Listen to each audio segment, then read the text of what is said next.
corte aquí. Ok, perfecto.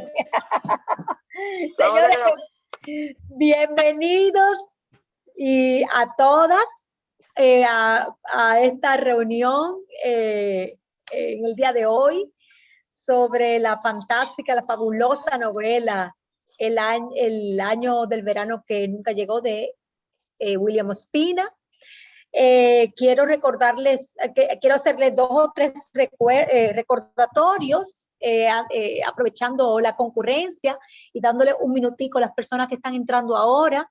Recuerden que tenemos una invitación de Generación Encontrada para aquellas personas que puedan ir, es un poquito más temprano porque el autor, Fernando Marías, va a estar con el horario europeo, entonces nos están invitando a las 5 de la tarde a una reunión con él, a comentar La Isla del Padre, de una novela de su autoría. Así que ya ustedes saben que ese link lo estaré enviando durante esta semana. Y luego tenemos Las cenizas del querer de Emilia Pereira en 15 días. La autora va a estar con nosotros. Ay, sí, sí. Va a ser una tarde fantástica. Emilia es adorable y su novela es una novela que hay que leer, una novela importante para todos nosotros.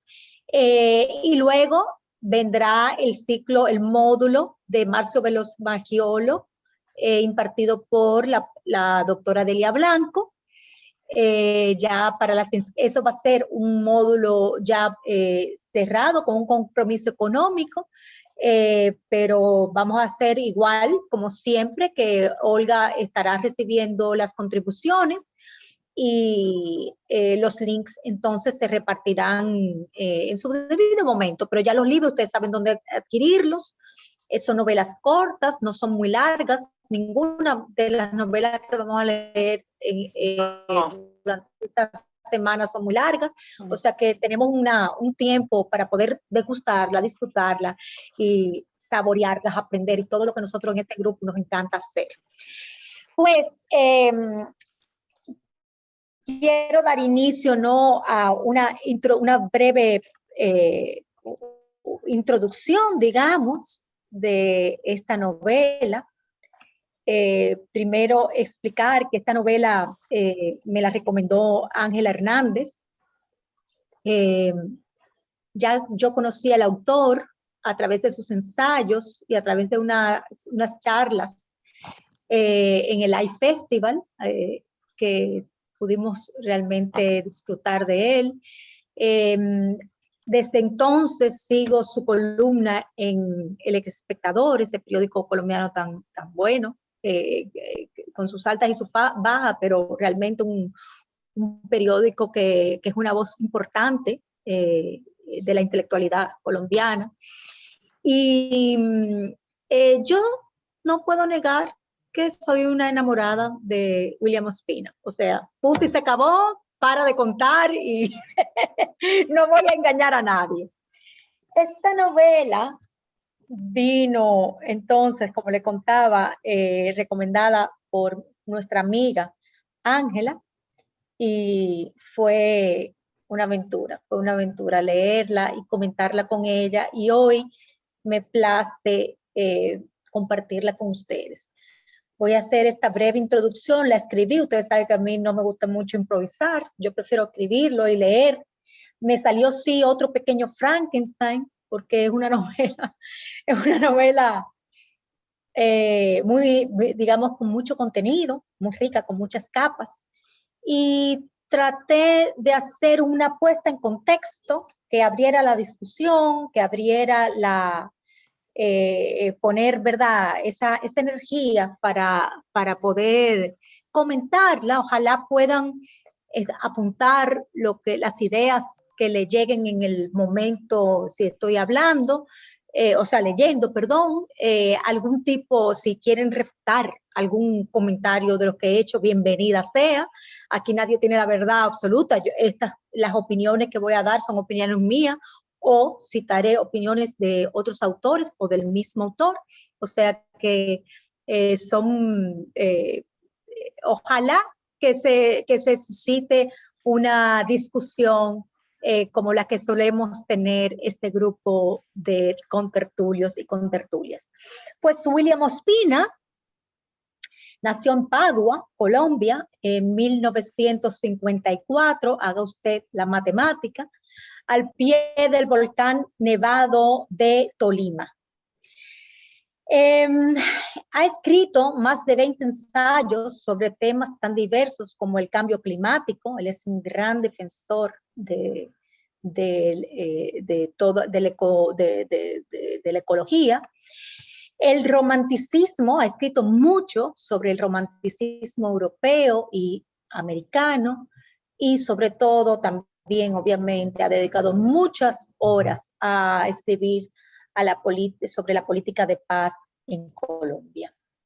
Ha publicado 5 magistrales novelas y 4 poemarios. Ha sido galardonado con premios muy distinguidos, como el Rómulo Gallegos, el Premio Nacional de Poesía y Ensayo colombiano, entre otros.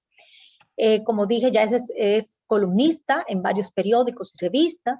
Muchos, entre ellos yo, realmente los consideramos uno de los pensadores y novelistas latinoamericanos más influyentes de la actualidad. Sus ensayos de corte sociológico han sido de gran aporte para la reflexión sobre la situación social y política colombiana, y para el resto del mundo han servido para explicar desde una perspectiva universal el caso colombiano.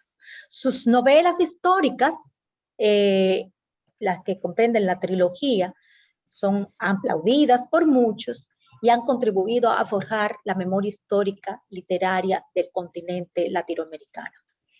El resto de la historia de América, el retrato de la historia de América aborigen, sus misterios, territorios y habitantes, y el choque cultural de la conquista, es una preocupación latente tanto en la trilogía como en varios de sus ensayos y poemas. Ospina reconstruye la historia del continente, y a través de la reconstrucción de esos hechos históricos y la narrativa de la vida de sus personajes, podemos partir de un contexto desde donde reflexionar sobre la forma de expresión político-social de Latinoamérica hoy en día.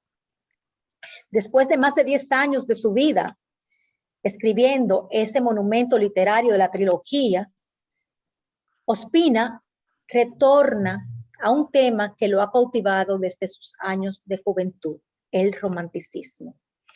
Y hoy, la novela que nos convoca, el año del verano que nunca llegó, gira y se desarrolla, pondera, cuestiona y hasta cierto punto, debo de mencionarlo, idealiza aquel mundo, aquel contexto romántico de principios del siglo XIX. Cuenta Ospina, y ya para entrar en la novela, que en uno de los primeros capítulos de esta novela, que estando en Buenos Aires en ocasión a una conferencia a la cual había sido invitado para hablar sobre algún tema de educación, se encontró atrapado dentro de su hotel a causa de una tormenta que paralizó la ciudad de Buenos Aires.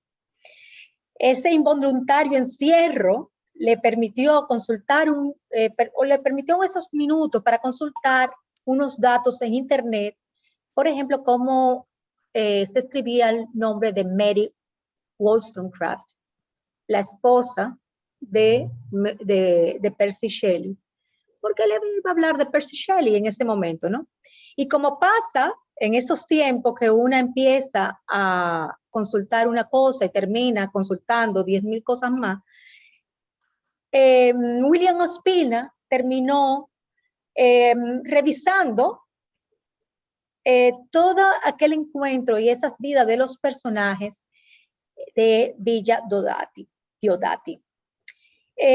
Y se encontró una vez más al frente de Lago Lerna en esa reunión emblemática de una noche que duró 3 días, producto del evento geológico más impactante del milenio, la erupción del monte Tambora en una isla remota del Pacífico, cuyos efectos hicieron que en aquel año, del 18-16, nunca llegara el verano al hemisferio norte.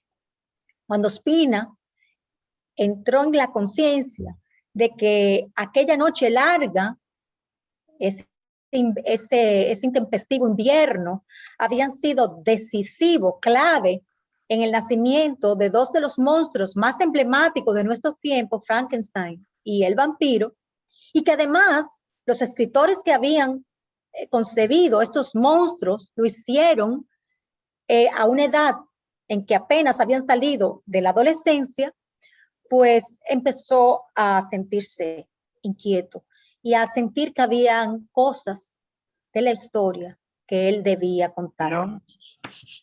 Hola, Raiz. Hola, Raiz. Pues le decía, y voy a citarlo, algo de su libro, algo de la novela, dice: supongo que a lo que llamamos inspiración es ese estado alertado que nos hace capaces de leer centenares de páginas de estilo intratable solo por la esperanza de encontrar un dato que cuadre en el mosaico, algún nombre que abra perspectivas a la historia, un detalle trivial que en nuestra curiosidad valoramos más que un diamante. Eso está en la página 28. La novela no es solo la historia de esos adolescentes atrapados en esa casa durante una noche de 3 días, sino que también es esa carrera personal del escritor por describir lo que el romanticismo representaba dentro de aquellas paredes de Villa Diodati, que él mismo llamó la gran catedral cósmica de los poetas románticos. Dice Ospina en la página 203, Villa Diodati ha sido durante años la inspiración de poetas y escritores, refugio de pasiones y masas. Allí, a la orilla del lago Lehmann, nacieron Frankenstein y el vampiro, el poema de Milton, o sea, el personaje de Lucifer. Resurgieron Rousseau y Voltaire, quienes engendraron una criatura común, la Revolución Francesa. Además de que el primer propietario, vale la pena destacar, de Villa Diodati, tradujo por primera vez la Biblia al italiano, hecho que en aquel entonces se consideraba diabólico. Frankenstein y el vampiro son dos monstruosidades modernas que han seducido no solo a Ospina, sino a millones de personas por más de 200 años. Estos monstruos no son simples caracteres ficticios encerrados en las páginas de alguna novela gótica. Son monstruos modernos que viven entre nosotros, que se han convertido en mito. Dos poderosos mitos, dice Ospina, dos poderosos mitos de nuestra época se estaban gestando en las habitaciones de Villa Diodati. Fuerzas brotadas de la profundidad de la magna terrestre, del fuego subterráneo, que para muchos se confunde con el fuego infernal. Habían sido insulfadas al aire planetario en forma de cristales impalpables de ceniza y de azufre, suspendidas después de las regiones más altas. Rechazaron los rayos solares, engendraron un río hemisférico que invadió la sangre de humanos y de bestias. Ya en la tiniebla de junio, resueltas en borrascas, sacudieron abajo las aguas como si el propio Ariel estuviera obedeciendo las órdenes del mago y encontraran su forma en la mente y en el corazón de unos jóvenes muertos de miedo. Página 61. Aunque no hayamos visto una película ni leído una novela de Frankenstein, todos, aquí.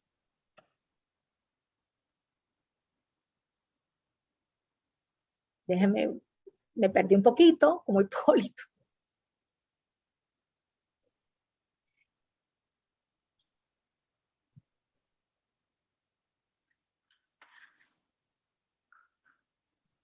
Aunque no hayamos visto una película ni leído una novela de Frankenstein, todos sabemos quiénes son. E incluso nos hacemos una idea bastante concreta de lo que ellos simbolizan entre los cientos de miles de personajes de ficción de la biblioteca de la humanidad. Pocos personajes ficticios alcanzan vida fuera de las páginas del libro. Claro está, ejemplos como el Quijote y Sancho, Ulises, Romeo y Julieta, el Jorobado de Notre Dame, el Principito, los cuales habitan entre nosotros, quizás porque nos vemos reflejados en ellos o están escondidos en nuestras sombras. Una definición bien simplificada, y me van a excusar las psicólogas del grupo, y espero que las psicólogas tengan mucha participación hoy. Una definición simplificada del mito es un conjunto de imágenes que proporcionan a la conciencia un atisbo del significado de la existencia. El mito ilumina aspectos de la conducta humana que de otra manera serían inaccesibles para nuestra comprensión. Los miedos más profundos están personificados en los monstruos mitológicos. Esta novela es también la búsqueda del significado y el origen de estos monstruos.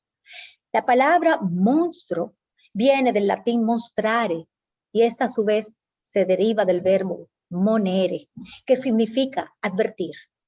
Un monstruo para los griegos era un aviso o una advertencia sobre algo esencial referente al porvenir o a la voluntad de los dioses que las fuerzas no sobrenaturales enviaban al mundo para advertirnos.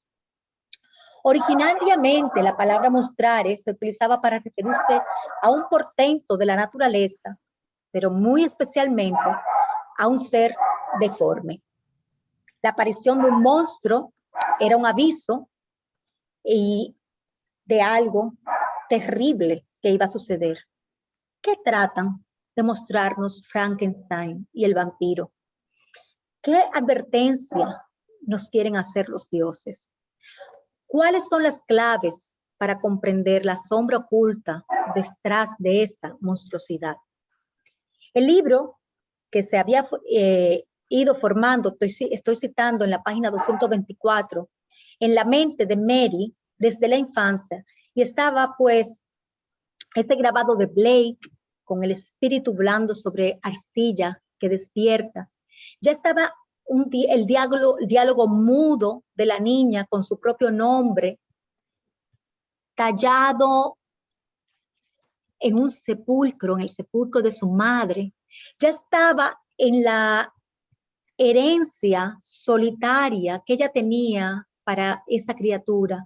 No haber tenido nunca una mano materna que ahuyentara de su frente esa pesadilla.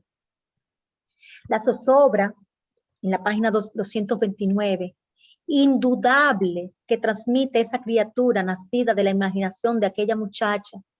Preguntas que no son burbujas intelectuales, sino angustias vivas, flores de la conciencia, flechas al corazón del hogar y de la escuela, puñados de tiniebla en el pórtico de una civilización insensible. Esa civilización insensible es la del nuevo individuo moderno, cuya base es el cientificismo y el racionalismo. El individuo de la ilustración, del positivismo y el racionalismo, tal como si los mismos románticos hicieran uso de un conjuro, desencantaron la naturaleza y desacralizaron la religión. La genial imaginación de una muchacha que en ese momento no tenía 18 años, Mary Shelley, pone en evidencia el paradigma de un mundo racional y cómo a los ojos de la joven novelista y de sus amigos revolucionarios románticos se estaba convirtiendo en la pesadilla de un espíritu. Me refiero al hombre racional. Como todos sabemos, pero vale la pena situarlo en este momento, el romanticismo es una reacción a la ilustración y al neoclasicismo. El espíritu del romanticismo se resistió a convertirse en reducto de la razón pura. Rechazaron a rajatabla la idea de que el ser humano fuera una simple pieza en el engranaje del progreso. Promovieron el concepto de libertad desde todos los aspectos de la vida, desde la manera de interpretar el arte, la manera de amar, de vivir, incluso de morir, desdeñando cualquier norma o traba que encasillara su espíritu. El espíritu romántico practicaba un culto frenético al yo, y el mundo externo se convirtió en una proyección subjetiva. El romanticismo, como amortiguador de la razón, palpita, dijo Ospina. Sigo citando, si algo surgió en aquella triple noche cuando nacieron Frankenstein y el vampiro, fue una idea nueva de la belleza, de la pasión y de la libertad. Todo el arte moderno deriva de esa rebelión que encontró belleza donde decían que no había. Es la fascinación por el abismo, el hechizo de lo monstruoso, refulgiendo de atracción. Es la tensión de la que nace toda la fuerza del arte moderno.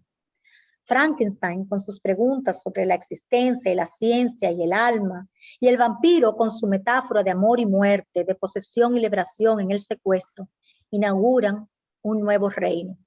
La mayor necesidad de la especie humana es la creación de mitos que organicen nuestra relación con la imaginación. No son fruto de la voluntad de nadie. En ese momento se tiene que estar forjando, en este momento en el que hablamos, se tiene que estar forjando alguno. Hay temas como la naturaleza, la supervivencia de la libertad, la humanidad, el ojo espiadado electrónico, esa fuerza del Internet, la humanidad atrofiada por el exceso de consumo. Se están creando mitos nuevos, pero es imprescindible saber cómo serán. Es una pregunta que le hago. El secreto consiste en no saberlo. No es para menos que William Ospina escribiera en su célebre ensayo Los románticos y el futuro las palabras de Bertrand Russell, que dicen: el momento más alto del romanticismo europeo no había sido un poema, ni un lienzo, ni una sinfonía, sino la muerte de Byron en Grecia, luchando por la libertad de esa nación. Quería él expresar con ello que el romanticismo no fue una mera escuela pictórica, un movimiento poético musical, sino una actividad vital. El espíritu de las generaciones humanas a fines del siglo XVIII y a comienzos del siglo XIX, una manera de asumir el mundo y nuestra presencia en él. Desde ese prisma, interpreto yo, que el mito del vampiro sugiere el deseo omnipresente de conquistar el secreto de la vida, un secreto que Byron conocía bien y que Polidori añoraba, envidiaba. Esos colmillos que beben de la sangre de su víctima es el terrible deseo de supervivencia y el deseo de inmortalidad y el deseo de renovación. La novela, además de contar cómo nacen estos monstruos y lo que ellos pudieran significar, también es la historia de cómo la novela se escribió a sí misma. Y cuando digo ella, me refiero al texto como un personaje. A medida que la escritura avanzaba, la novela interpelaba a los protagonistas, sus circunstancias y los demonios que los atormentaban. Por un buen rato leemos capítulos que nos parecen pedazos sueltos, hasta que el lector y el escritor descubren al mismo tiempo, y eso es algo mágico que sucede en esa lectura, el hallazgo de que el único narrador capaz de poder tener la perspectiva de todas las aristas de la historia es el propio William Ospina. Entonces, como si los tonos de las luces que nos iluminan esta historia cambiaran de matiz, descubrimos, ya bastante avanzada la novela, que estamos leyendo sobre la historia de una obsesión y que esta obsesión había cambiado de sentido, pues ya no era el autor que andaba atrás de la obsesión, sino que ésta la perseguía y lo interpelaba. Y tal cual lo había hecho con los demás personajes, la historia empezó a interpelar a William Ospina.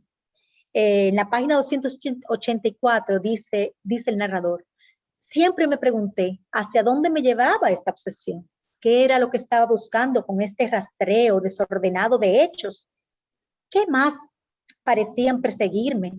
Entonces volví a preguntarme cuál era el secreto que llevaban tantos años persiguiendo, qué monstruo era, qué monstruo, qué ángel intentaba suscitar con pedazos de viejas historias y pedazos de mi propia vida. Después de diálogo con él mismo, tratando de entender qué era, porque fueron fueron años de viajes atrás de esta historia, ¿no? Y así Ospina no solo juega y transgrede la estructura misma del relato, sino que también se convierte en narrador y personaje. Además, hace algo muy moderno, muy contemporáneo, y es que difumina el límite del género. Y ya la novela no es una novela pura, se vale de su bien cultivada pluma para usar registros del ensayo, para evocar crónicas de viaje o para entrar al espacio íntimo de la autoficción o bordear los cánones de la novela histórica. Según palabras del propio Ospina, la literatura no es un género, es una manera de comunicarse, de expresarse, de vivir el lenguaje. Y esa relación con la palabra, en mi caso, no se puede reducir a la sensibilidad y a la musicalidad de la poesía, ni a la reflexión, ni a la argumentación del ensayo, ni a la narración o la fabulación de la narrativa, sino que me parece que todo se complementa muy bien. Pero además, Ospina utiliza el recurso de la intertextualidad de una manera compleja e ingeniosa. Quizás porque sentirse parte de esa legión de escritores que han ido al encuentro del relato de Villa Diodati, decide escribir un aspecto que está seguro, absolutamente seguro que nadie ha escrito, y es su historia del encuentro de él con los personajes de Villa Diodati. El año del verano que nunca llegó es el hipertexto cuyo punto de partida es Frankenstein y el vampiro, los cuales están vinculados como un hipotexto. Esto lo comentamos en el chat y vale la pena explicar un poquito, según Gerald Genet, qué es la hipertextualidad, y es esa intertextualidad que une un texto B llamado hipertexto a un texto anterior llamado hipotexto, en el que se injerta de una manera que el hipertexto se transforma buscando un sentido propio. Un ejemplo que nos ilumina muy bien es el Ulises de Joyce y la Eneida, son hipotexto de la Odisea de Homero. En este caso, pues el vampiro y Frankenstein son el hipotexto del hipertexto, que es esta novela que nos ocupa hoy. El año del verano que nunca llegó no es una reescritura de aquellas novelas góticas, sino que su génesis es esa red de conexiones y circunstancias que originaron aquellas historias. El punto de partida de Ospina es el prerrelato de esos mitos. Es esta la motivación de introducirse como personaje de la historia, pues su ventajosa posición, dice él, entre comillas lo pongo, mira los hechos desde el horizonte de otra edad. Contar otra historia que contengan todas las historias que le dieron origen, como si esta novela fuera una caja china. Esa es la estructura de esta novela, ¿no? Pero además, por su contenido, y ya ven que me estoy convirtiendo en ese Frankenstein, ¿no?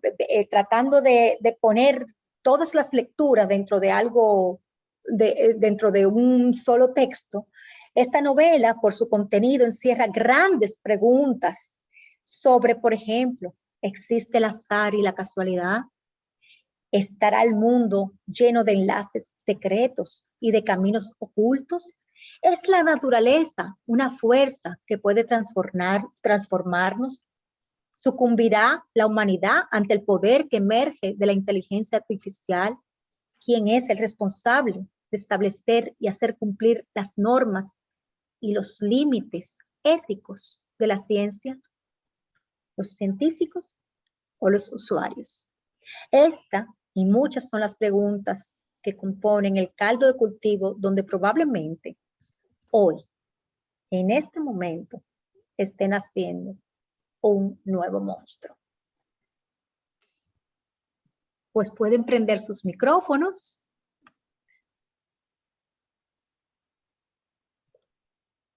Pueden levantar las manitas. Esto, digamos que es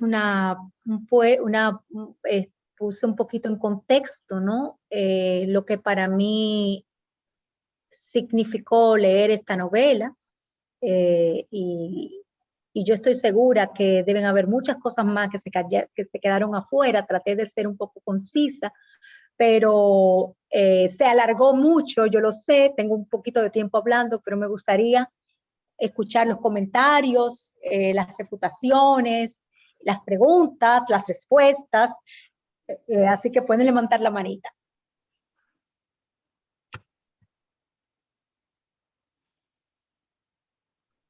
No hay nada. Pues no vamos entonces. Bueno, yo voy a ser un poco breve porque voy a tener que entrar a otra cosa del colegio de mi hijo. Me acordaba de eso. Pero para mí más que una novela fue como un ensayo. ¿Cuántas cosas aprendí? ¿Cuántas cosas curiosas? Era como mucho aprendizaje y por eso me resultó no lento porque era aburrido, sino lento porque me incitaba a investigar o a cuestionarme si pasó, si no pasó, si él tuvo esa relación con su hermana, si realmente tuvo esa hija y todas estas cosas. Y me pareció sumamente interesante. Realmente no fue una novela como yo me esperaba, como tal, sino fue más bien un ensayo y un asunto de aprendizaje de múltiples cosas a lo largo de un siglo prácticamente. Entonces, o 2 siglos, exacto, porque fueron muchos temas que se tocaron. Entonces fue muy interesante la lectura. Yo a él no lo conocía, te agradezco yo poder pertenecer a este grupo porque he aprendido muchas cosas y donde he aprendido a conocer nuevos escritores y nuevos estilos de escritura. Pero realmente te tendría que hacer tantas preguntas que bueno, no tendría tantas cosas, pero nada, mejor yo fluyo y oigo lo que los demás vayan a decir, pero realmente para mí, vuelvo y repito, no fue una simple novela, me ha marcado y me ha dejado con el deseo de tener el tiempo para leer El vampiro y Frankenstein, pero entonces tenemos la otra novela y tenemos muchas cosas de camino. Vamos a ver cuándo da el tiempo para tanto. Pero realmente me resultó muy, muy interesante. Así que gracias. Gracias, Sheila. Muchas gracias. ¿Algún otro comentario? Jenny. Sí, buenas noches.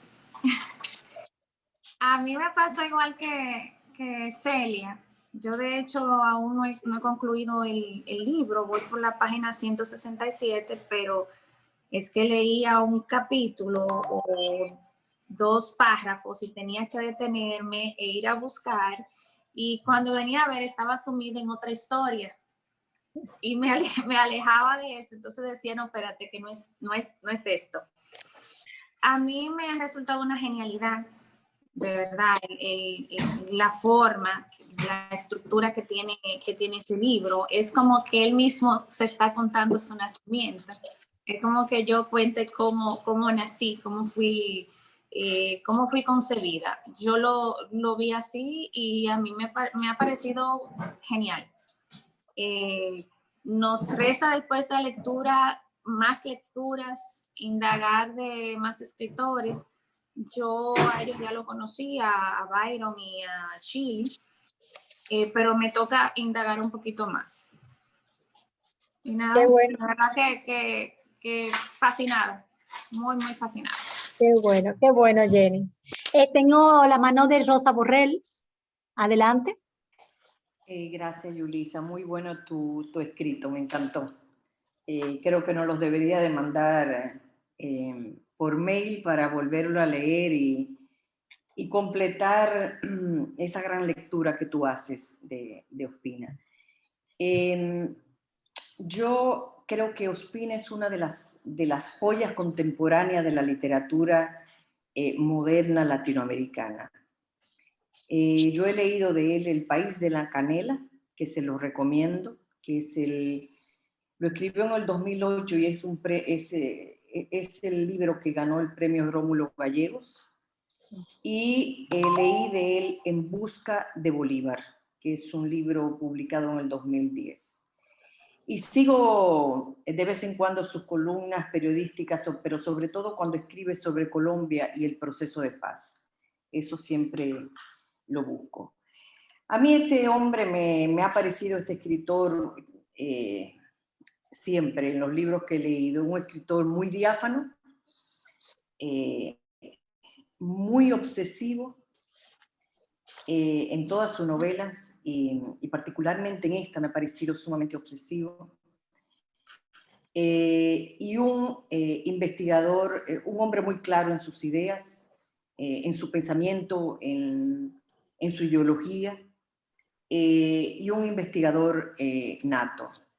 Yo me obsesioné al principio de la lectura, conseguirle los pasos a través de internet de muchas de las cosas que él presentaba en el libro. Y yo me da la impresión de que los escritores modernos hacen mucha búsqueda a través de internet.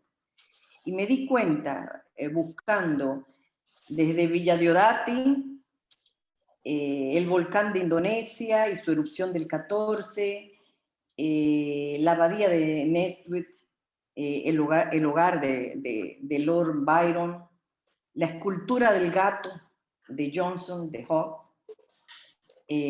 la obra El Temerario de Turner, que está en el National Gallery, el libro de Trelawney, Memoria de los últimos días de Byron y Percy, que está completo, no es que lo leyera, pero algunas páginas revisé, y el famoso Canto a la Libertad de Byron, El prisionero de Chillon, que es una historia que yo no conocía y que es muy interesante porque es un homenaje que Byron le hizo a un refugiado en ese castillo como preso por haber defendido la no venta o usurpación por parte de un noble que creo que era francés de Suiza.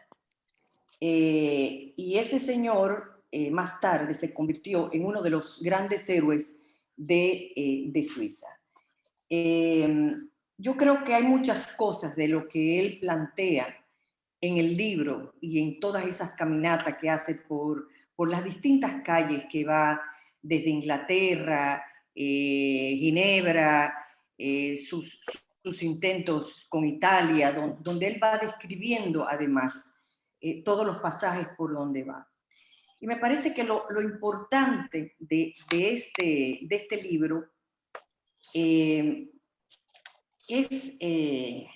como él empieza una descripción de los jóvenes poetas de esa época que rompieron con una época histórica, que se atrevieron a romper con muchas ideas de la ilustración francesa, del empirismo inglés, del racionalismo alemán y los fantasmas escritos por los cuentos de fantasmas escritos por los alemanes, y que nos coloca una visión, me parece a mí, bastante distinta de lo que uno hubiera leído sobre esos poetas sin una visión como la de Ospina. Entre otras cosas, yo fui de la época de las películas de vampiros, entre otras cosas porque tenía unos primos que le encantaban esas películas y me obligaban a verlas. Y creo que las películas de vampiros, por ese tipo de películas de vampiros de mi niñez, jamás hubiera leído el vampiro y tampoco hubiera leído a Frankenstein. Pero me parece que la maravilla de esta obra es justamente cómo Ospina le da la vuelta a este conjunto de poetas que se atrevieron a hacer una cosa muy distinta, y que una cosa muy distinta que tenía que ver con su genialidad incomprendida, porque fueron de alguna manera unos poetas incomprendidos en cada uno de los espacios donde crecieron. Comenzando por Byron, que era un tipo que era la cabecilla, digamos, de alguna manera, de la historia, un tipo muy pasional, egoísta, cruel, gustoso de las historias de terror,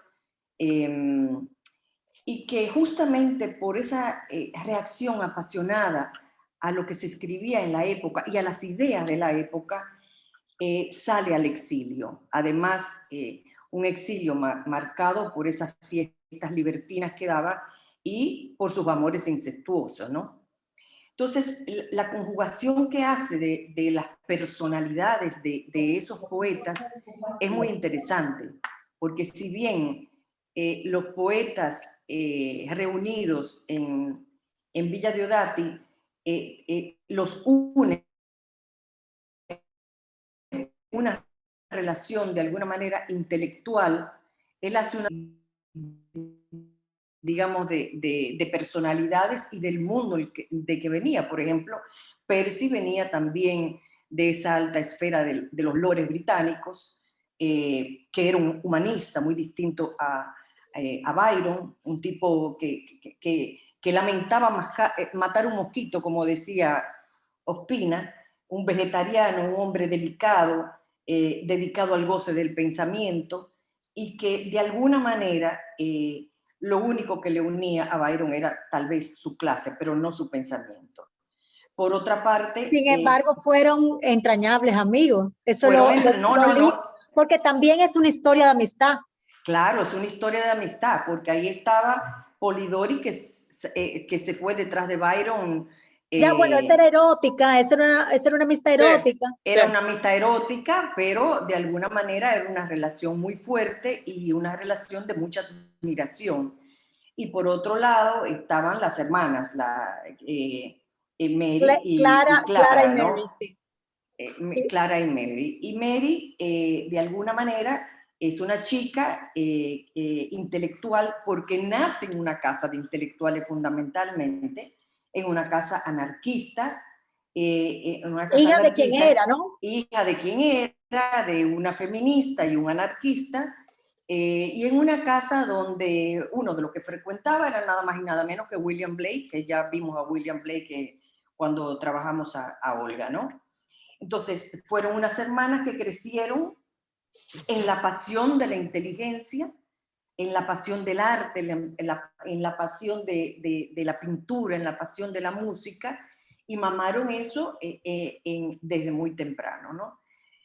Pero bueno, al margen de todo esto, a mí una de las cosas que me ha sorprendido en esa obsesión de Ospina, de traernos de vuelta una historia de 1816 de un grupo de poetas que comenzaban a ser los poetas del romanticismo, como además Ospina se envuelve su historia particular de las caminatas que hace de manera obsesiva, recorriendo los caminos de los poetas por un lado, pero también tratándole de encontrar alguna conectividad de las caminatas que él hace en cada uno de los países que va recorriendo y en su propio país.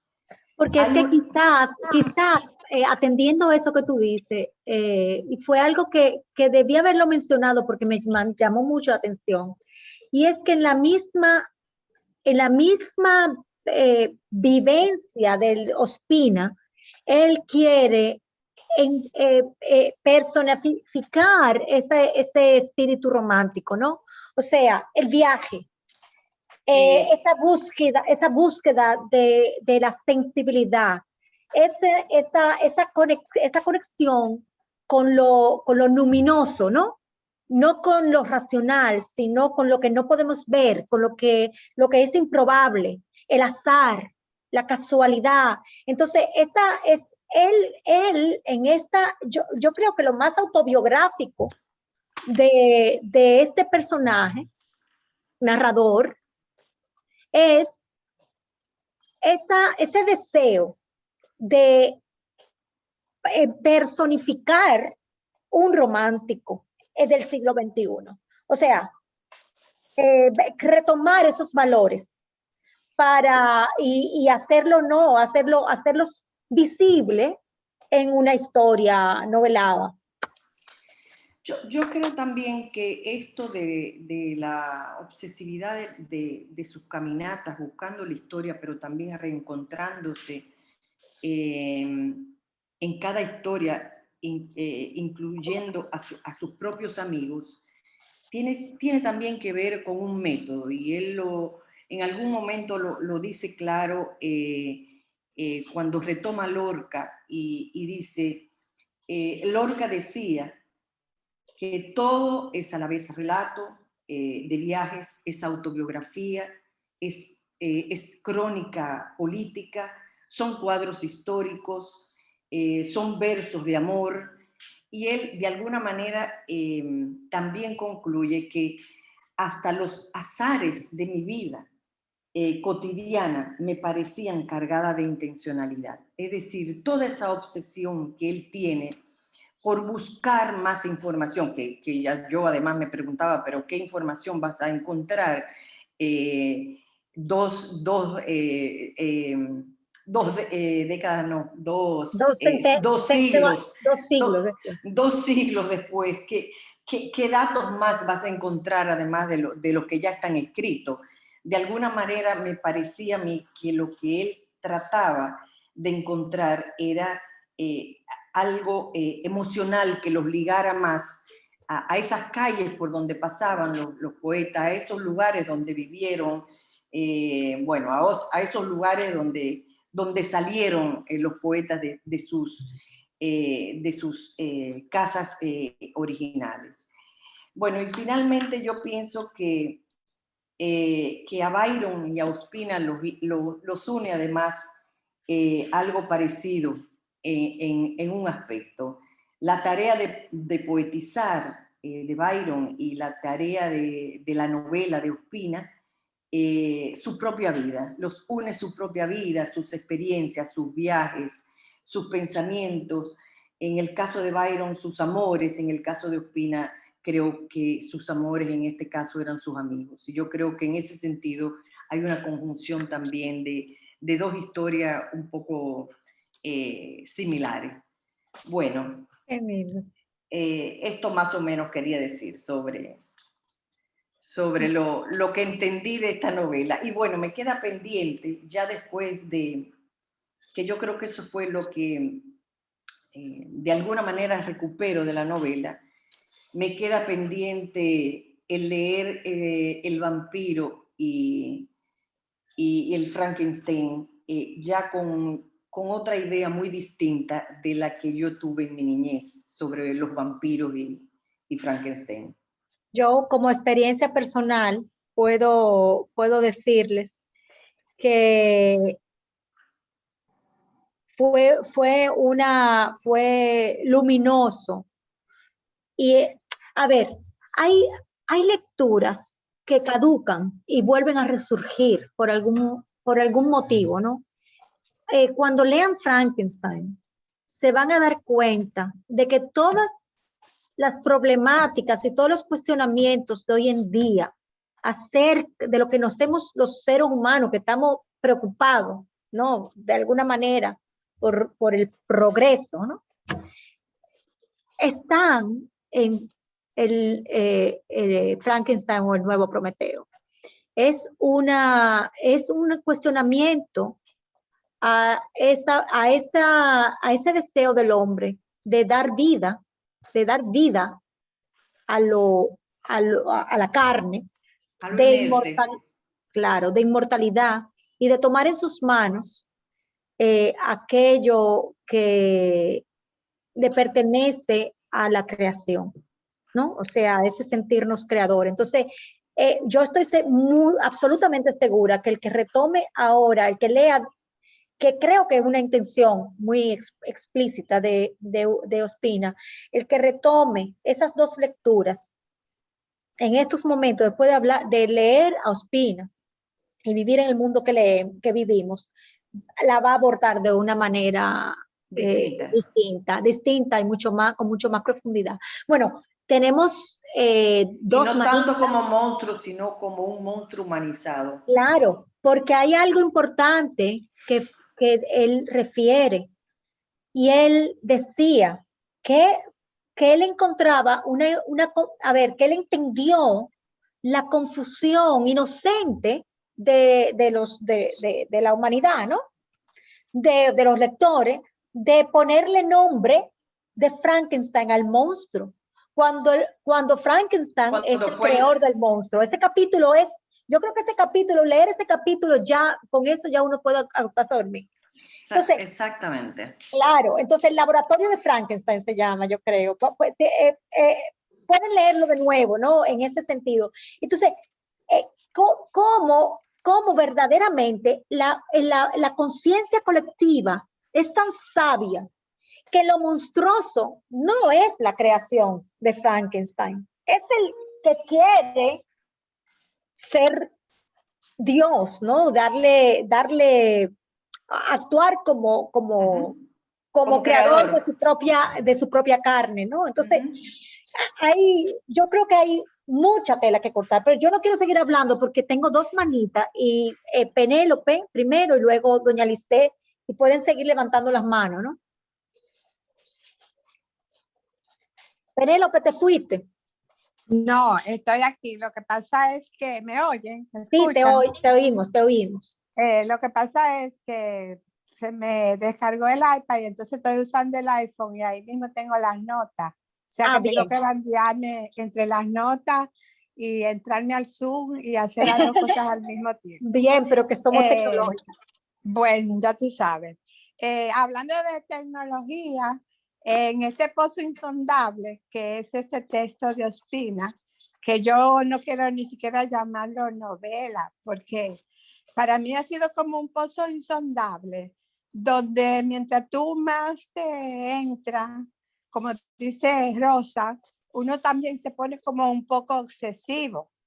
Entonces, suerte que tenemos otros libros ahí, yo los compré de papel, porque si no yo me quedara dentro de ese pozo, Yulisa, y yo no sé cuándo yo saliera. Y una de las cosas que busca para acá y busca para allá encontré antes de ayer, fue que inclusive yo no lo sabía, probablemente ustedes sí lo sepan, que las letras HTTP que uno usa para buscar es precisamente hipertextualidad, que fue esa sigla, ¿verdad? Y todas las otras, la www y eso, de un Lord Tim Berners-Lee, y que quiere decir precisamente protocolo de transferencia a hipertexto. En español, en inglés, dan la sigla HTTP. Digo, es algo como un detalle trivial, si tú quieres. Claro, te lo voy a poner más fácil. Mira, te lo pongo más fácil. Cuando uno está leyendo, esto es en lenguaje de cibernético, cuando uno está leyendo un texto, por ejemplo, Wikipedia, y te aparece unas letras en azul, eso es un hipertexto. Sí, lo he aprendido ahora. Pero como el mismo libro de Ospina nos lleva, como que una cosa te lleva a la otra, una cosa te lleva a la otra, y es como la historia de nunca terminar de lo que uno va aprendiendo sobre la marcha, aparte de todo lo que tiene que ver con el aspecto, como dice Ospina, la literariedad de la lectura, es decir, el conjunto de categorías generales o trascendentes que en los diferentes tipos de discurso que él usa, que entonces ya ahí no hay ni género, ni literario, ni modo de enunciación. Me gustaría, si me permiten, leer este corto párrafo, que para mí es como algo que representa el libro, como lo que es el libro. Para las que no lo han leído entero o no lo han podido desmenuzar entero. En este párrafo yo encontré como que dice lo que va a ser el libro o lo que es el libro. Dice, porque ese es uno de los misterios de esta historia, que no solo ignoramos para dónde va, sino que a cada giro todo en ella se mezcla con todo y los protagonistas más apartados se juntan de pronto sin que nadie haya pretendido unirlos, como si todo obedeciera a un conjuro secreto, a un plan oculto, gobernada por alguien que traza rutas secundarias en los planos del laberinto, que superpone sombras y transparenta espejos, y duplica destinos, que anuda de repente los cabellos vivientes de la medusa. A mí ese párrafo, yo dije, en este párrafo está como resumido como lo que le pasó a Ospina escribiendo ese libro. Algo que me resultó con todo y el pozo insondable que nunca se termina y me podría quedar ahí, pero me resultó sí más familiar versus algunos otros autores que leímos hace poco, es que las referencias como que nos suenan más cuando él habla de la blasfemia de Calibán, de la perfidia de Yago, de las promesas de Mefistófeles, de las burlas de Don Juan, de los murciélagos del paraíso perdido, como que son temas que a uno, aunque uno no los domine, pero sí, las referencias de una vez como que te suena porque ya tú lo has leído o en algún momento te ha servido de referencia. Lo de los personajes, fantástico, más de ahí no puede ser haber reunido como en este texto y al mismo tiempo uno aprender tanto sobre la vida de Byron, de Shelley, de Mary Shelley, de Polidori, de William Godwin, de Wordsworth, o sea, poetas de tanto para atrás como Wordsworth y William Blake, de Lewis Carroll y su Alicia en el País de las Maravillas, de los hermanos Grimm, de Benjamin Franklin, hasta del emperador de China, y bueno, y de Ada Lovelace, la hija. Y por último, para darle oportunidad a Licey y a todas las que tengan que comentar, no dejó de decir esto, aquí es que yo digo que esto no termina nunca, con que Clara Claremont, como que fue la que se quedó y vivió más tiempo, llegó a su ancianidad y tuvo editores que estuvieron atrás de ella para ver si conseguía las cartas y atrás de una sobrina, que entonces lo que le dijo al editor que le daba las cartas si se casaba con ella, lo cual yo me exploté de las risas del chantaje de esta señora. Pero como este escritor Henry James hizo esta otra obra, Los papeles de Asper, donde habla sobre esta Clara, que habla de Clara Claremont. O sea que de verdad, Yulisa, te agradezco profundamente que me hayas metido dentro de ese pozo en el que quisiera quedarme. Si no tuviera los libros ahí que tenemos pendientes, que ya los compré. Que dicho sea de paso, tenemos a Emilia Pereira aquí. Bueno, de visita, tengo que leer a la próxima. Tengo que leer a Marcio, tengo que leer, o sea, tengo muchos libros por ahí, no me puedo quedar con Ospina, pero estoy segura que volveré a todo esto tan pronto vaya teniendo como un respiro de las lecturas que tengo por delante.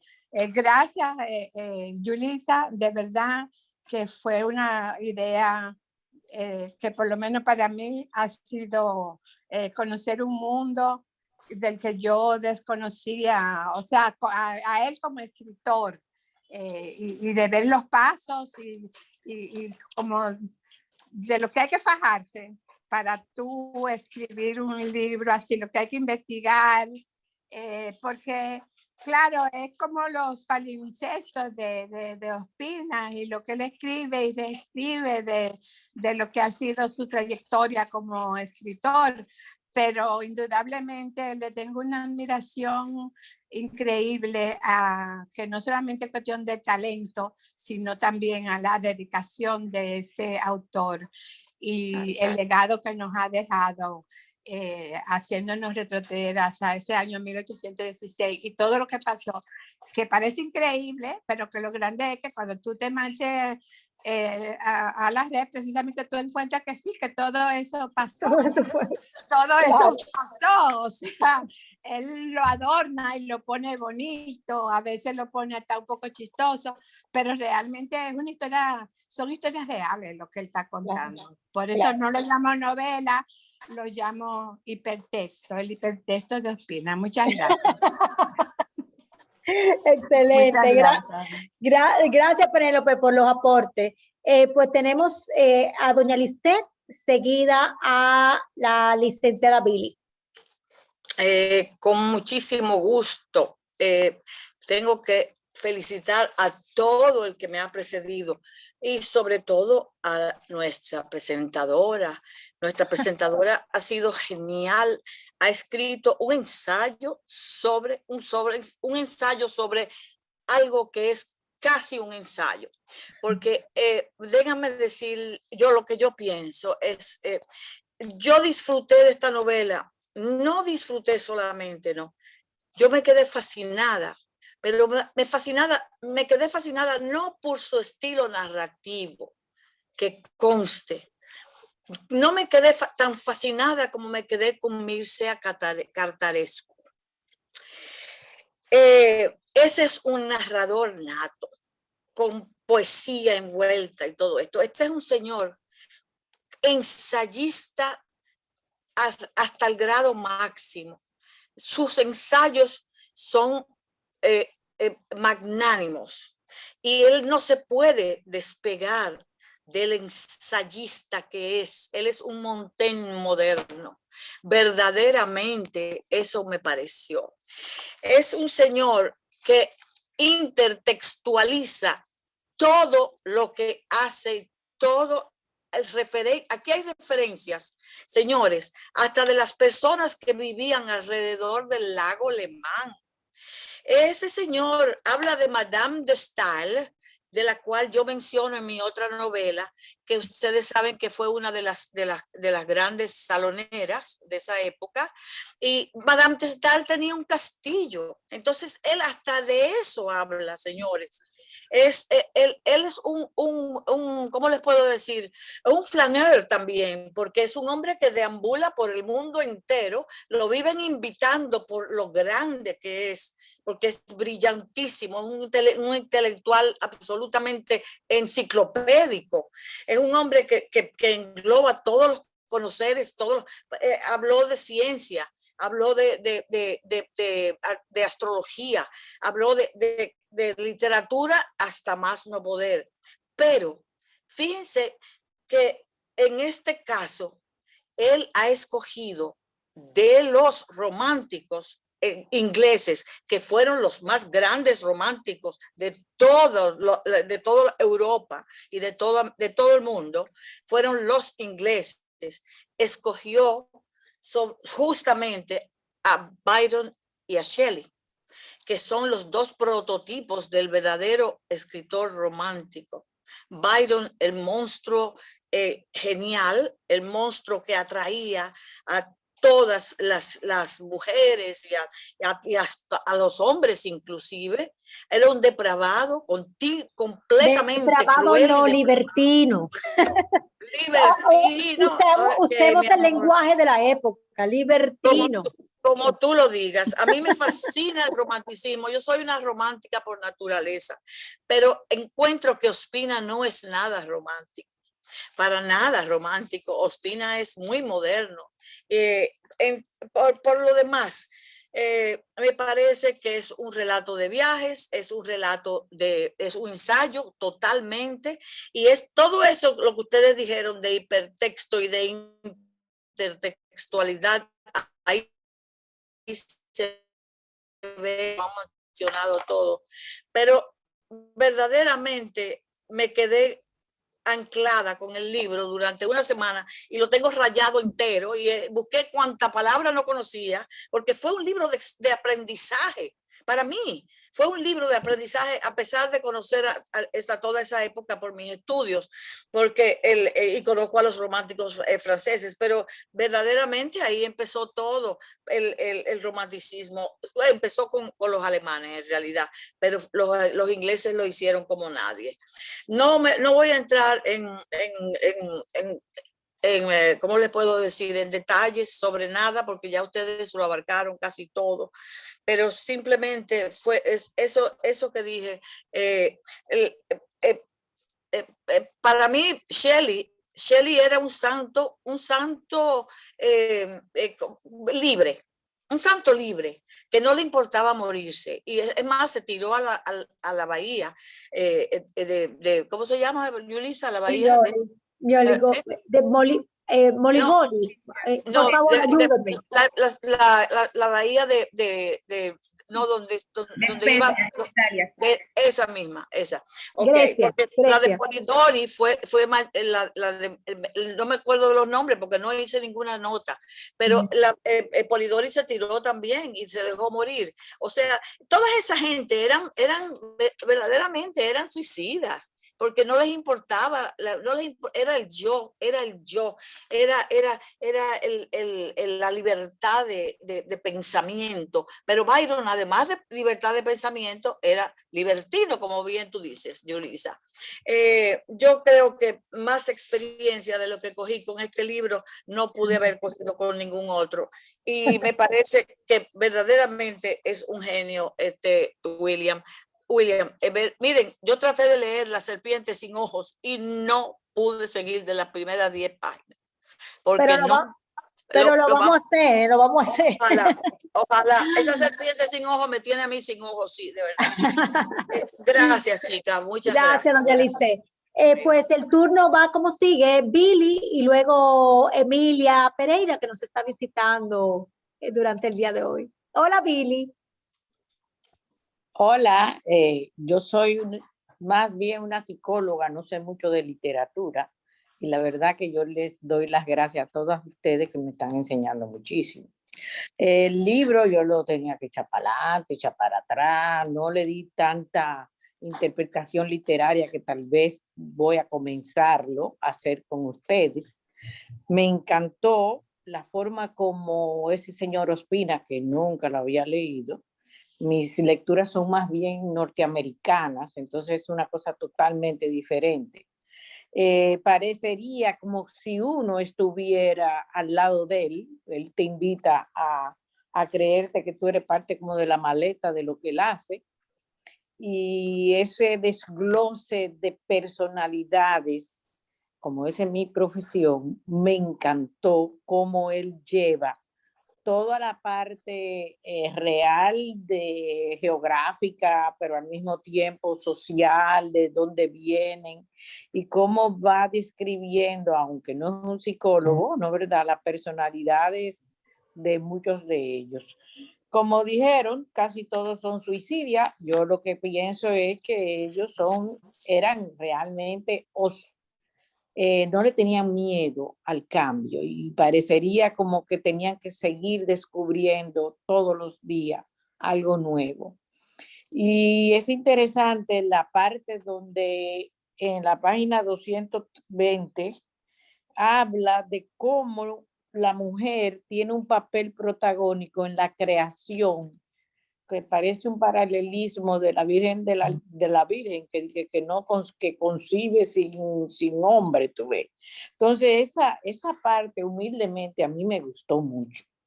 O sea, ausencia de los dioses, reinan los fantasmas, y entonces como Mari, no a la sangre de los mitos solamente, sino una sabia de oscura pesadilla, cómo ella se entra en eso, que tiene mucho que ver con las luchas siempre de esas mujeres en la historia, que siempre están creando y estando ahí en los momentos más difíciles. El hilo invisible que él insiste en tenerlo en toda la escritura, de si que tú dices que si es al azar, que si es destino, él estaba con esa percepción innata que es lo que le dio al libro el volver a pensar en un pasado que es muy del inconsciente, de como si los muertos no hablaran, o si en el sueño yo soy capaz de saber cómo piensan.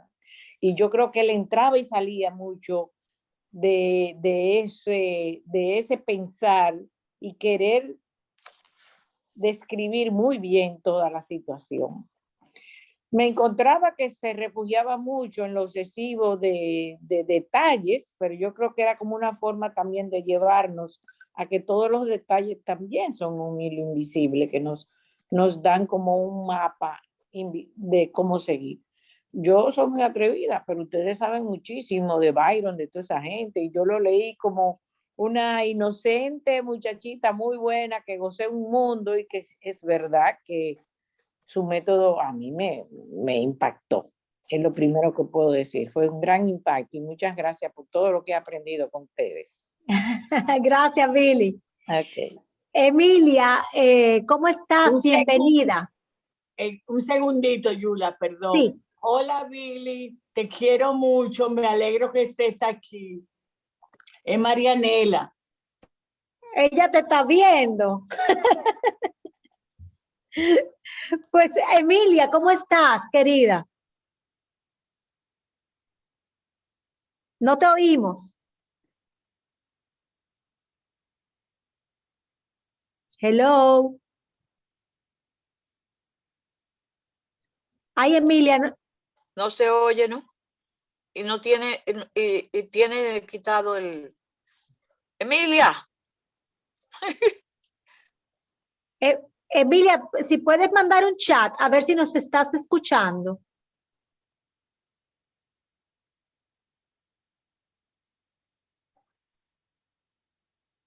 Quizá lo mejor, si nos escuchas, es salir y volver a entrar para que te puedas conectar con el micrófono.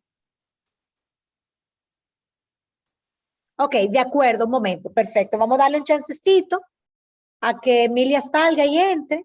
En lo que Emilia se conecta, hay una lectura que qué bueno que Billy la trajo, la sacó un poquito con una pinza. Y hay una lectura feminista en esa novela. Feminista en el sentido de que está visualizando a Mary Wollstonecraft, de que está hablando de una genealogía femenina de su madre, una feminista que con una extraordinaria trascendencia, que fue capaz de enfrentar a Rousseau y decirle, no, mira, a la mujer hay que vindicarla. Y escribió ese increíble tratado de la vindicación de la mujer en la educación, que es fundamento, ¿no? Hoy en día se estudia y si tenemos una trayectoria feminista moderna gracias a Mary Wollstonecraft, o sea que la madre, ¿no? Entonces, cómo nosotros podemos ver cómo esta chica, jovencísima ella, ahí viene Emilia, jovencísima ella de 18 años, trae con ella, que es lo que Ospina quiere hacernos ver, a mi opinión, ¿no? Cómo ella trae todos esos demonios, ¿no? Todas esas luchas familiares, existenciales, esas peleas dialécticas de una casa tan convulsa, donde esas ideas circulaban, y trae ese monstruo, personifica todas esos miedos y obsesiones en ese monstruo fabricado que le da vida por primera vez a una carne, una mujer, una carne que no es de un vientre de mujer, como tú bien señalaba, Billy. Esa es una nota muy importante en la lectura que yo hice. Lo que pasa es que es tan densa la novela que es imposible no abarcarlo todo. Emilia, ¿cómo estás? A ver si podemos oírte. Ay. Dice Margarita Cordero que esos demonios eran inevitables, pero yo no le daría una lectura feminista. No, vamos a decir que no es una lectura feminista, pero sí una lectura de una génesis del feminismo. Sigue el problema del audio, dice Emilia. Ay, qué penita, Emilia. No sé ni qué decirte, chica, porque aquí te tengo on mute. Y nos hubiera encantado escucharte.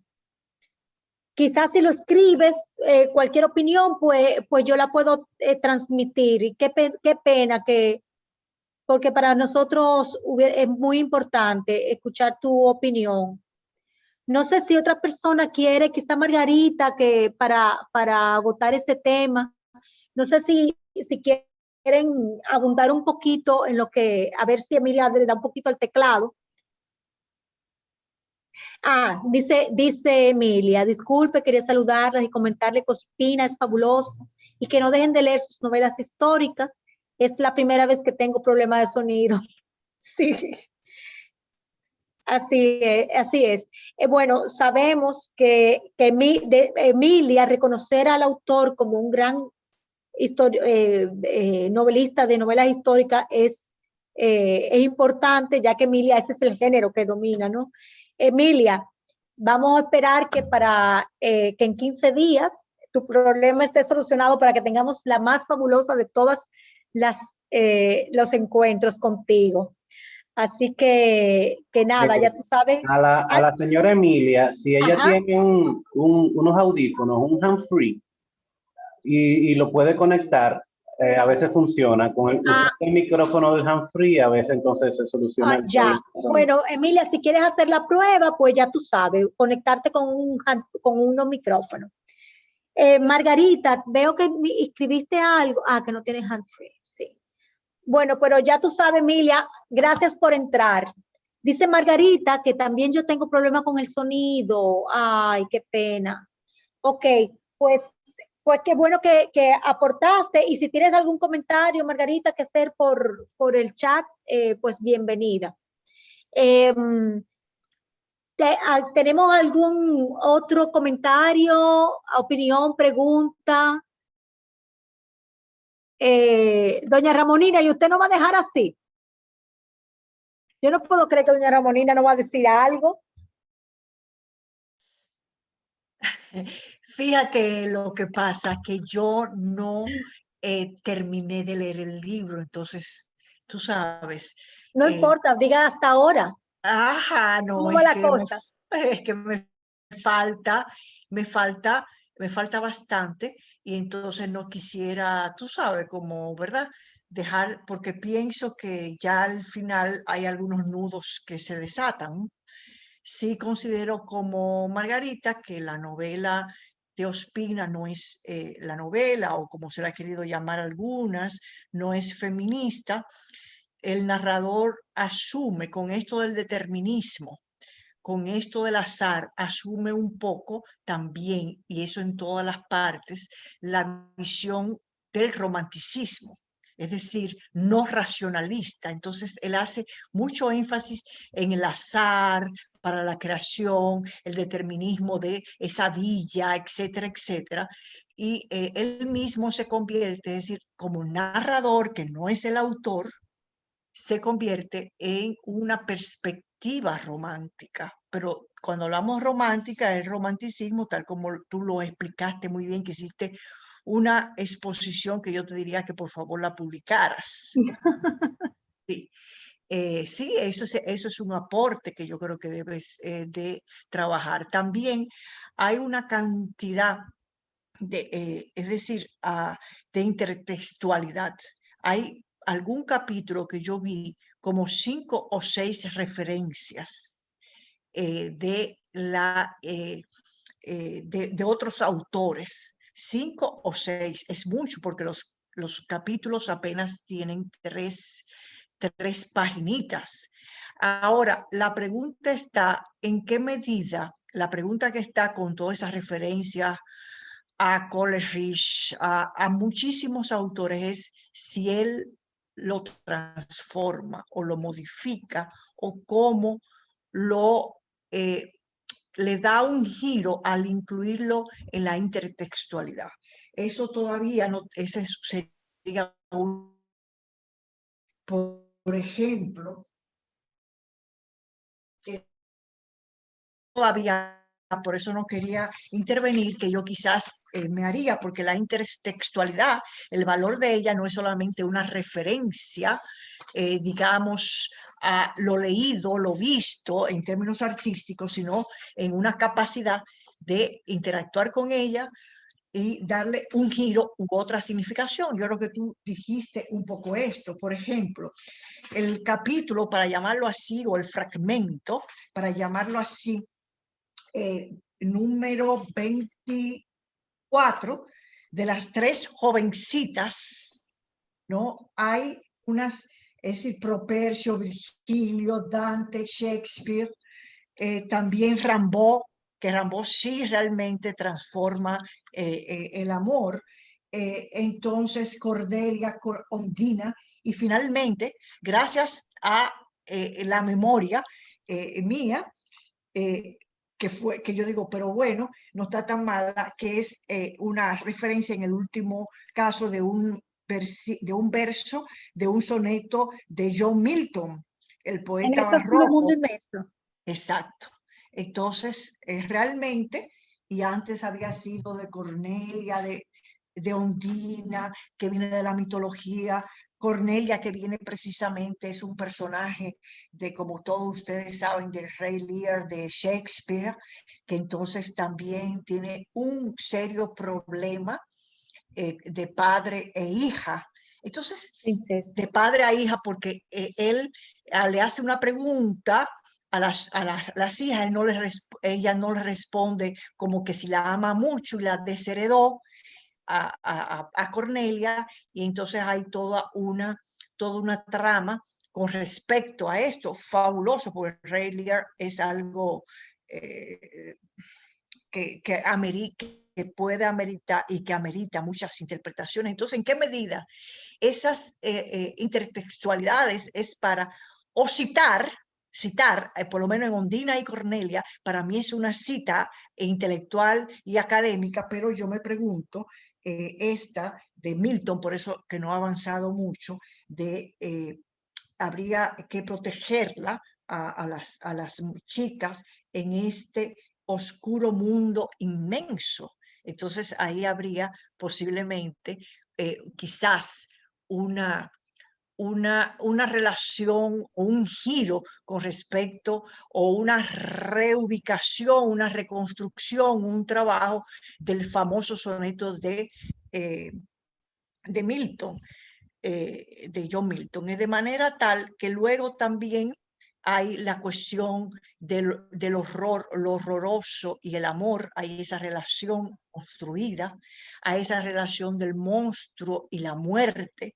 Es decir, la muerte está presente. Yo no he avanzado mucho, pero la muerte también está presente, porque se comenta bien que algunos de los personajes mueren suicidados, Polidori, se comenta Chile. Entonces, si hay alguna relación, yo me pregunto, y me imagino que debe estar trabajado más adelante con la cuestión del vampiro y el monstruo. También el monstruo que es Frankenstein. También en qué manera está construida esa obra de pedazos, tal como fue construido Frankenstein, de pedazos muy diferentes. A veces que muchas de aquí en esta contertulia han dicho, por ejemplo, que no la ubicarían como novela, porque precisamente Frankenstein es un monstruo, es decir, está tomado de víscera de aquí, de mano de allí, entonces, ¿hasta qué punto Ospina remeda con ese narrador que tiene romántico, es decir, tomado es decir, que cree en romántico? Yo no sé si el autor piensa así en muchas cosas. Él dice que fantasmea al él adoptar en una entrevista, al él adoptar ¿verdad? El yo como narrador, es un poco el fantasma de él, de manera tal que él se ve que adora el romanticismo, y es muy bueno esta lectura del romanticismo porque es muy diferente, y esto hay que señalarlo mucho, del uso común y corriente que se tiene del romanticismo. Romanticismo, aquel amor idílico, aquel amor, ¿verdad? Que es con los sentimientos. Sin embargo, nosotros vemos cómo Shelley pasa de su esposa a su amante, cómo la otra amante tiene un hijo de Byron, etcétera, etcétera. Es decir, que rompe para muchos, no Ospina, sino retomar esta cuestión de romanticismo puede romper para muchas en los esquemas de cuando se dice, ay, es muy romántico, pero yo debería determinar un atrevimiento mío solamente, ¿verdad? Porque no terminé de leer y de un poco ensamblar algunos pedazos y algunas reflexiones. Me llama la atención ese determinismo, esa importancia que se le da al azar, cuando realmente que es propio del romanticismo. Es decir, que el narrador adopta la visión del romanticismo. Me hubiese gustado alguna polifonía, puesto que el romanticismo se construye sobre la base de contrastar a la ilustración, contrastar las ideas del racionalismo. Me hubiese gustado más una polifonía, en el sentido no solamente del narrador, que es omnisciente, el narrador omnisciente. Todo narrador es inventado, todo narrador es inventado, es una invención, una creación, una ficción, vamos a decir, del autor. Me hubiese gustado más una polifonía, ya que le está usando muchas de las cosas propias de lo que ha llamado Genet hipotexto, hipertexto. Me hubiese gustado más una polifonía, de ver algunas otras voces desde otras partes. Me llamó la atención, no sé si lo hizo, de un detalle, como él da tanto detalle de los personajes y de las vivencias y lo que vivieron y lo que fueron los personajes, que de Mary Wollstonecraft, madre, no haya dicho antes, como está la cuestión de la muerte, no haya dicho no solamente que murió de fiebres posparto, sino que año y medio antes de tener ese parto, la gran feminista intenta suicidarse y se tira al Támesis. Y gracias a esas grandes vestimentas, y quizás diría Ospina, al azar, a esas grandes vestimentas de la época, flota y flota y flota y luego es salvada. Ella, paradójicamente, siendo una gran feminista, ¿saben por qué se arroja al Támesis? Por el despecho, no por amor, por el despecho, de sentirse dejada de su amor inglés, siendo feminista. Es decir, que son pioneras que tienen las luces y las sombras, los problemas, y después finalmente y paradójicamente también muere. Es decir, trata de morir ella tratando de infligirse la muerte por sentirse abandonada y de desesperación. Pero también luego entonces paradójicamente muere, siendo una feminista y luchando por el feminismo, muere precisamente exactamente, de algo que solamente, ¿verdad?, las mujeres podemos acceder a esa sublime muerte de esa manera. Bueno, yo no puedo decir más. Ya tú me provocaste y aquí está, pero realmente me siento avergonzada de hablar sin haber terminado, sin haber avanzado bastante, hasta donde llegó puso mucha luz, déjeme decirle, muy, muy buenos comentarios.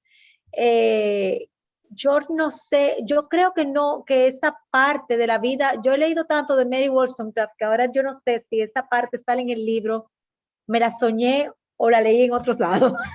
Okay. El libro dice algo, Yula. Ajá. El libro dice algo de... Dice algo de eso. Sí, bueno, sí. hay que... pero dice algo. Sí, hay que sí señalar, bueno, porque el libro no se trata de la madre de Mary, aunque sí la refiere.